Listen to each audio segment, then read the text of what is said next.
NCB times ಮೀಡಿಯಾಗೆ ಸ್ವಾಗತ. ನಾನು ದರ್ಶನ್ ಹುಣಸೂರು. ಬಾಗಲಕೋಟೆಯ ಬೈ ಎಲೆಕ್ಷನ್ ಟಿಕೆಟ್ ವಿಚಾರವಾಗಿ ವೀಣಾ ಕಾಶಪ್ಪನವರ್ ಮಾಧ್ಯಮಗಳೊಂದಿಗೆ ಮಾತನಾಡಿ ಹೇಳಿಕೆಯನ್ನ ಕೊಟ್ಟಿದ್ದಾರೆ. 2019ರಲ್ಲಿ ಅಂದು ನಾನು ಪಕ್ಷದ ಸಂದಿಗ್ಧ ಪರಿಸ್ಥಿತಿಯಲ್ಲಿ ಜಿಲ್ಲಾ ಪಂಚಾಯಿತಿ ಅಧ್ಯಕ್ಷೆಯಾಗಿದ್ದೆ. ಪಕ್ಷ ಹೇಳಿದಂತೆ ನಾನು ಎಂಪಿ ಚುನಾವಣೆಗೆ ಸ್ಪರ್ಧೆಯನ್ನ ಮಾಡಿ ಕಡಿಮೆ ಅಂತರದಿಂದ ಸೋತೆ. ಅದಾದ ಮೇಲೂ ಕೂಡ 5 ವರ್ಷ ಪಕ್ಷಕ್ಕಾಗಿ ಕೆಲಸವನ್ನ ಮಾಡಿ ನಮ್ಮ ಪಕ್ಷ 2023ರಲ್ಲಿ ಅಧಿಕಾರಕ್ಕೆ ಬರೋದಕ್ಕೆ ಶ್ರಮವನ್ನ ವಹಿಸಿದ್ದೇನೆ. ಸೋತ ಮೇಲೆ ಜಿಲ್ಲೆಯಲ್ಲಿ ಸಂಘಟನೆ ಮಾಡಿಕೊಂಡು 2024ರಲ್ಲಿ ಮತ್ತೆ ಎಂಪಿ ಚುನಾವಣೆಗೆ ಸ್ಪರ್ಧೆ ಮಾಡಬೇಕು ಅನ್ನುವಂತ ಪ್ರಬಲ ಆಕಾಂಕ್ಷಿಯಾಗಿದ್ದೆ.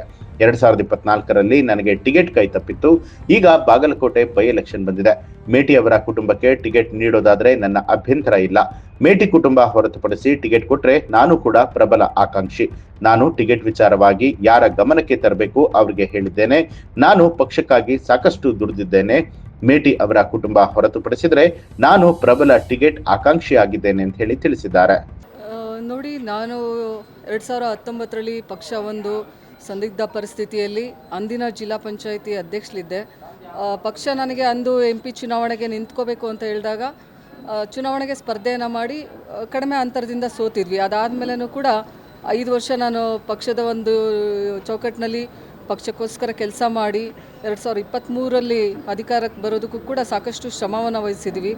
ಅದ್ರ ಜೊತೆಗೇ ಸೋತಾದ್ಮೇಲೂ ನಾನು ಕಂಪ್ಲೀಟಾಗಿ ಜಿಲ್ಲೆಯಲ್ಲಿ ಒಂದು ಸಂಘಟನೆ ಮಾಡಿಕೊಂಡು 2024ಕ್ಕೆ ಮತ್ತೆ ಪಾರ್ಲಿಮೆಂಟ್ ಚುನಾವಣೆಗೆ ಸ್ಪರ್ಧೆ ಮಾಡಬೇಕು ಅನ್ನುವಂಥ ನಿಟ್ಟಿನಲ್ಲಿ ಒಂದು ಓಡಾಡಿಕೊಂಡು ನಾವು ಪ್ರಬಲ ಆಕಾಂಕ್ಷಿಯಾಗಿದ್ದೆ. 2024ರಲ್ಲಿ ತಮಗೆಲ್ಲ ಗೊತ್ತಿದೆ, ಅಂದಿನ ದಿನದಲ್ಲಿ ನನಗೆ ಟಿಕೆಟ್ ಕೈ ತಪ್ಪಿರುವಂಥದ್ದು. ಈಗ ಒಂದೇನು ಬೈ ಎಲೆಕ್ಷನ್ ಬಂದಿದೆ ಬಾಗಲಕೋಟದು, ಮೇಟಿ ಸರ್ ಅವರು ಭಾಳ ಧೀಮಂತ ನಾಯಕರು, ನಮ್ಮೆಲ್ಲ ಹಿರಿಯ ನಾಯಕರು, ಸಾಕಷ್ಟು ಹಿರಿಯ ಮುತ್ಸದಿಗಳು ಇರೋದ್ರಿಂದ ಅವರ ಕುಟುಂಬಕ್ಕೆ ಟಿಕೆಟನ್ನು ನೀಡೋದಾದರೆ ನಂದೇನೂ ಅಭ್ಯಂತರ ಇಲ್ಲ. ಅದನ್ನು ಹೊರತುಪಡಿಸಿ ಟಿಕೆಟನ್ನು ನೀಡೋದು ವಿಚಾರ ಇತ್ತು ಅಂತಂದರೆ ನಾನು ಕೂಡ ಪ್ರಬಲ ಆಕಾಂಕ್ಷಿ ಅಂತೇಳಿ ನಾನು ಈಗಾಗಲೇ ಹೇಳಿದ್ದೀನಿ ಪಕ್ಷದ ವರಿಷ್ಠರಿಗೂ. ಪಕ್ಷಕ್ಕೋಸ್ಕರ ಸಾಕಷ್ಟು ದುಡಿದಿರೋ ಅಂಥದ್ದು ನಿಟ್ಟಿನಲ್ಲಿ ಪಕ್ಷಕ್ಕೋಸ್ಕರ ಸಾಕಷ್ಟು ನಾವು ಮಹಿಳಾ ಘಟಕವನ್ನು ಮಹಿಳೆಯರನ್ನು ಸಂಘಟಿತ ಮಾಡಿದ್ರಲ್ಲಿ ಆಗಿರ್ಬೋದು ಸಾಕಷ್ಟು ಶ್ರಮ ವಹಿಸಿರೋದ್ರಿಂದ ನಾನು ಕೂಡ ಒಬ್ಬ ಪ್ರಬಲ ಆಕಾಂಕ್ಷಿ. ಮೇಟಿ ಕುಟುಂಬ ಅವರನ್ನು ಹೊರತುಪಡಿಸಿದರೆ ಅಂತೇಳಿ ಹೇಳೋದು ಬಯಸ್ತೀನಿ. ಹೇಳಿದ್ದೀನಿ. ನೋಡಿ, ನಾವು ಜಿಲ್ಲಾ ಮಟ್ಟದಲ್ಲಿ ಹಾಗೂ ರಾಜ್ಯ ಮಟ್ಟದಲ್ಲಿ ಯಾರ ಗಮನಕ್ಕೆ ತರಬೇಕು ನಾವು ಅವ್ರಿಗೆ ಹೇಳಿದ್ದೀವಿ.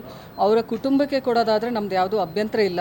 ಅವರನ್ನು ಹೊರತುಪಡಿಸಿ ಕೊಡೋದಾಯಿತು ಅಂತಂದರೆ ನಾನು ಕೂಡ ಒಬ್ಬ ಪ್ರಬಲ ಆಕಾಂಕ್ಷಿ ಅಂತ ಹೇಳೋದು ಬಯಸ್ತೀನಿ.